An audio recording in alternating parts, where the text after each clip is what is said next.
नहीं, अगर जबान से नाम चल रहा है तो इस मन को एक दिन ठीक होना पड़ेगा। देखो तुम बच्चे हो, जब हम बच्चे थे 13, 14, 15, 16, 18, 20, 25, ये हमारी अवस्था हुई ना, हम भी रोए हैं, भगवान से रोए हैं। कभी भूख परेशान कर रही, कभी सर्दी, कभी काम, कभी क्रोध, कभी लोभ, कभी मोह। तो भजन तो कर रहे थे, लेकिन ये विकार थे और भगवान का आश्रय था। बस लक्ष्य था कि कब ये शांत होंगे, कब शांत होंगे। अब आपसे सही कहते हैं, जैसे शांत समुद्र में कोई हलचल नहीं, बिना तरंग का समुद्र, ऐसे भगवान की कृपा से मन है। बस एक डर लगा रहता है कि कभी भगवान का विस्मरण ना हो जाए, कहीं मैं प्रभु को भूल न जाऊं। एक ही चाह है कि हमसे भजन बने, कभी हमसे भगवान का विस्मरण ना हो जाए। कोई ऐसी घटना, कोई ऐसी बातचीत, कोई जिससे मैं अपने प्रभु को भूल जाऊं, ये बात। तो ये आज बात जो आई है, ये कल हम चाह करते थे पर कल नहीं थी।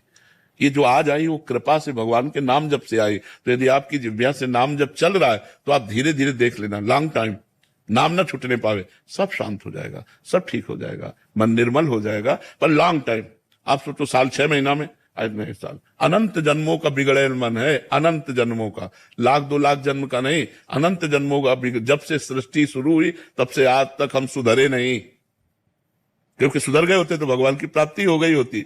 तो अब सुधरना शुरू हुआ है, तो हमको घबराना नहीं है, चाहे हमें 10 साल जपना पड़े, चाहे 20 साल जपना पड़े। इस जन्म में मुझे बाजी जीतनी है। गृहस्थी में रहते हुए, हर कार्य करते हुए भगवान का नाम जप कर रहे हो, तो आप धर्म पूर्वक चल रहे हो, तो निश्चित भगवत प्राप्ति होगी। हमारी बात मान लो जी। साहिब सिंह जी अमृतसर से। महाराज जी राधे राधे। महाराज जी, आप सिखाते हैं कि नाम जप के अलावा बाकी सब व्यर्थ है, ऐसा ही गुरुवाणी जी में भी लिखा है। महाराज जी, हम इसी उपदेश को मानकर नाम जप करते हैं, हृदय में प्रभु से मिलाप की पीड़ा अनुभव होती है और मन व्याकुल होता है कि बस अब प्रभु से मिलाप हो जाए, हम उनमें समा जाएं। लेकिन ये अवस्था ज्यादा देर तक नहीं रहती महाराज जी, नहीं टिकती। जब हम संसार में विचरते हैं तो ना चाहते हुए भी हमारा ध्यान केंद्रित नहीं रहता, अन्य जगह ध्यान चला जाता है। ऐसे में जिव्या से नाम जप तो चलता है, लेकिन चिंतन में नाम जप नहीं चल पाता। ठीक हो जाएगा। अगर यदि जिह्वाग्रे वर्तते नाम तुभ्यम, यदि जिह्वा के अग्रभाग पर भगवान का नाम विराजमान है तो ठीक हो जाएगा। अज्ञान से हो या ज्ञान से हो, भगवान का नाम अपना प्रभाव दिखाता है। निरंतर यदि हम नाम जपने का अभ्यास कर रहे हैं तो हमारी जितनी बहिर्मुख वृत्तियां हैं, माया का आकर्षण है, जितनी गंदी बातें हैं, ये सब धीरे धीरे स्वतः नष्ट हो जाएंगी। हमारा केवल एक लक्ष्य होना चाहिए कि हम नाम को भूलें ना, नाम का स्मरण रखें। ज्ञान से अथवा अज्ञान से, भाव से अभाव में, जैसे भी बने, नाम न छूटने पावे। नाम की डोरी पकड़े हैं, सब पार हो गए। नाम में मानो नाम जप कर रहे हैं तो मानो भव समुद्र पार होने के लिए हम जहाज पर बैठ गए हैं। न पलटने की शंका है, न डूबने की शंका है, अब पार ही हो जाएगा। नानक गोस्वामी जी, तुलसीदास जी ने तो इतना तक कह दिया कि नाम लेत भव सिंधु सुखाही, करो विचार सुजन मन माही। ऐ जानने वालों, विचार करके हमारी बात को देखो कि जो निरंतर नाम जप करता है उसके लिए भव सिंधु रह ही नहीं जाता, सूख जाता है। नाम लेत भव सिंधु सुखाही। भव सिंधु क्या है? यही जन्म मरण, काम क्रोध लोभ मोह मद मत्सर। जब निरंतर नाम जप करेंगे तो हमारा निश्चित कल्याण हो जाएगा। अभी हमारा मन केंद्रित नहीं होता, विषयों में चला जाता है। तो हम नाम और जप करेंगे तो हमारे अंदर अध्यात्म बल बढ़ेगा और मन विषयों में न जाकर फिर परमात्मा में लगेगा, वाहे गुरु में लगेगा। उसी से हमारा परम मंगल हो जाएगा। हम हर समय नाम जप करते रहे, ये देखें मन लगे या न लगे। एक बार एक संत थे केवल, कुबा जी महाराज, उनको केवल राम जी कहते थे, बाद में उनका नाम कुबा जी हुआ। केवल राम जी महाराज वो गृहस्थी थे और उन्होंने एक नियम लिया था कि यदि हमारे घर संत आए तो कभी उनको भूखा नहीं जाने देंगे। और गरीब थे, प्रायः पहले गरीबी बहुत अधिक थी, अन्न धन की बहुत अव्यवस्था थी। तो एक दो संत आए तो पवा देते, वो मेहनत मंजूरी करते थे। देखो कैसी भक्ति थी, मेहनत मंजूरी करते थे और जो उनके घर संत आ जाते थे उनको पवा देते थे। एक दिन भगवान की कृपा से संतों की मंडली आ गई। पहले संतों की मंडलियां विचरण करती थी, हमारे सामने तक रही हैं, अब तो सब धामों तीर्थों में वास करने लगे, पहले विचरण करते थे। 50-50, 60-60, 100-100 संतों की मंडली होती थी। और हमारे शास्त्रों में तो लिखा 88,000 ऋषि एक साथ रहते थे। शौनक जी उनके मुखिया थे। 88,000 ऋषि एक साथ, एक मंडली में 88,000 ऋषि रहते थे। और दुर्वासा जी तो हजारों चेलों के साथ तो भ्रमण करते ही थे। तो पहले बहुत सी मंडलियां थी, तो एक मंडली पहुंच गई। अब कम से कम 50 संत होते एक मंडली में। वो बड़े व्याकुल हो गए कि हमारा नियम है कि संत को भूखा नहीं जाने देना, और इतनी व्यवस्था थी नहीं।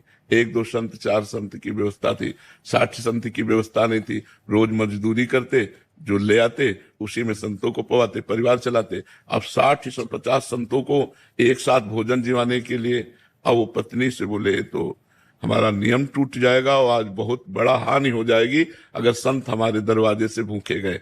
पहले लोग धर्म को जानते थे, मानते थे, आज तो दबका के भगा दे, दरवाजे से दबका के भगा दे।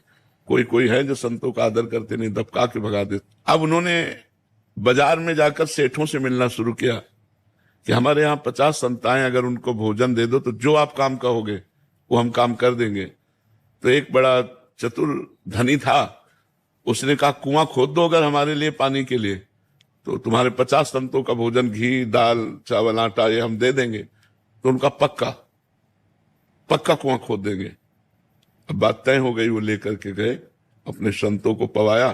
संत पाकर जब चले गए तो पति पत्नी दोनों मिलकर के वो कैसे फावड़ा चलाते, राम, वो उनके तसला में गया, उठाती राम और बाहर फेंकती। एक एक फावड़े में राम राम जपते, एक एक तसले में राम राम करके उनकी पत्नी उठाती। अब महीना तो लग ही गया खोदते खोदते। अब नीचे जब खोद रहे थे और वो ऊपर बाल्टी से मिट्टी घसीट रही थी, तो अचानक आधा कुआं फट करके बैठ गया। अब पत्नी हाय हाय करके चिल्लाने लगी। अब लोग आए, अब उस समय जेसीबी तो थी नहीं कि प्रयोग किया जाता। अब कहा भाई संतोष करो, अगर कुआं खोद के निकाले भी तो मरा ही निकलेगा, तो दफना, समझ लो कि दफना दिया। अब जिंदा तो बचेंगे नहीं, आधा कुआं उनके ऊपर फाट करके गिर गया नीचे का, बालू सहित ऐसे, अब वो जिंदा तो होंगे नहीं। तो लोगों ने और मिट्टी डाल करके पाट दिया, और कुछ धनी मानी लोगों ने उनकी पत्नी को दे लेके संतुष्ट किया भोजन आदि से। हम तुम्हें नाम महिमा सुना रहे हैं, लिखित है श्री भक्तमाल जी में, केवल राम कुबा जी का चरित्र। 1 महीना हो गया, वहां से राजा की सवारी निकली, जहां कुआं खुदा था पास में से। तो राजा को आवाज सुनाई दी, राम राम राम।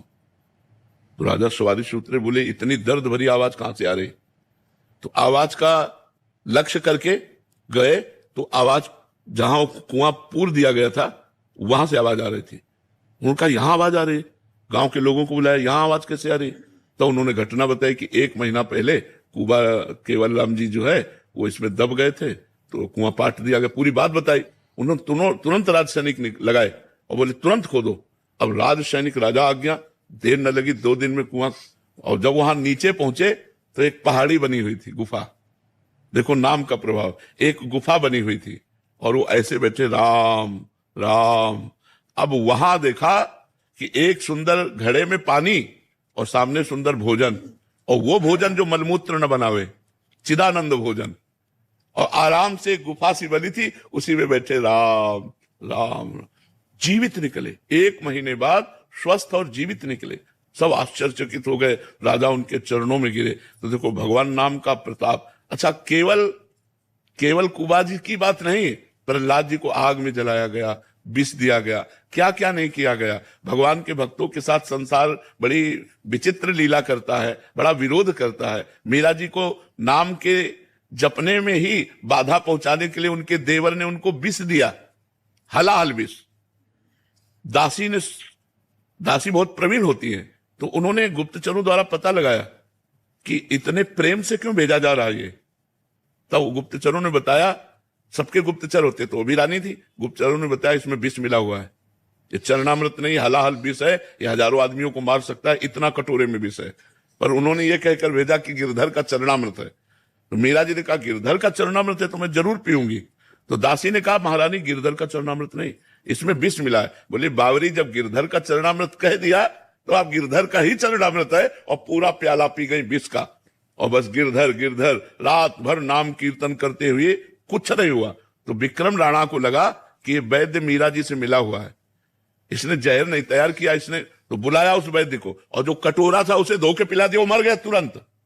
कटोरा धो के पिला दिया, वो तुरंत मर गया। मीरा जी को सूचना मिली, मीरा जी फिर गई और वैद्य के समीप बैठ करके और कहा, यदि मन वचन कर्म से मैं गिरधर के सिवा किसी को अपना नहीं मानती, और सत्य है सब में भगवान वास करते हैं, इस प्रभाव से वैद्य जीवित हो जाए। तुरंत तो वैद्य जीवित हो गया। ऐसे ऐसे नाम में चमत्कार प्रकट हुए हैं, ऐसी ऐसी नाम की महिमा है। तो हमें अविश्वास नहीं करना चाहिए, हमें नाम जप करना चाहिए, मन लगे या न